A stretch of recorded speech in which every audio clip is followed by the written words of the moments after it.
अब्दुलाट येथे श्री संत सेना विठ्ठल रुक्मिणी मंदिराचा 6वा वर्धापन दिन मोठ्या उत्साहात साजरा। शिरोळ तालुक्यातील अब्दुलाट येथील समस्त नाभिक समाजाच्या वतीनं शनिवार दिनांक 28 रोजी श्री संत सेना विठ्ठल रुक्मिणी मंदिराचा 6वा वर्धापन दिन साजरा करण्यात आला। यावेळी गावातील श्री बिरोबा, श्री कल्लेश्वर देवी, लक्ष्मी आणि विठुराया तसेच आई यल्लमाचा जग एकत्र आणून महाप्रसादाचं आयोजन करण्यात आलं होतं। यावेळी नूतन जिल्हा परिषद सदस्य सौ श्रद्धा गायकवाड, नूतन पंचायत समिती सदस्य मिलिंद कुरणे तसेच शिरदवाड पंचायत समितीचे सदस्य व रणजितदादा कदम हे उपस्थित होते। प्रतिवर्षाप्रमाणे अब्दुलाटमधील संपूर्ण नाभिक समाज बांधव मोठ्या उत्साहात हा वर्धापन दिन साजरा करतात। यावेळी अब्दुलाट व लाटवाडी परिसरातील नागरिक व महिलांच्यासाठी महाप्रसादाचं आयोजन करण्यात येतं। शुक्रवार दिनांक 27 रोजी सकाळी 6 वाजता अभिषेक व महापूजा, सायंकाळी 5 वाजता हरिपाठ व सायंकाळी 7 वाजता हरिभक्तपरायण अरुण गंधळे चंदूर यांच्या प्रवचनाचं आयोजन करण्यात आलं होतं।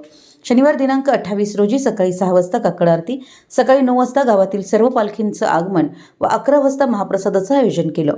यावेळी गावातील अनेक नागरिकांनी या महाप्रसादाचा आस्वाद घेतला।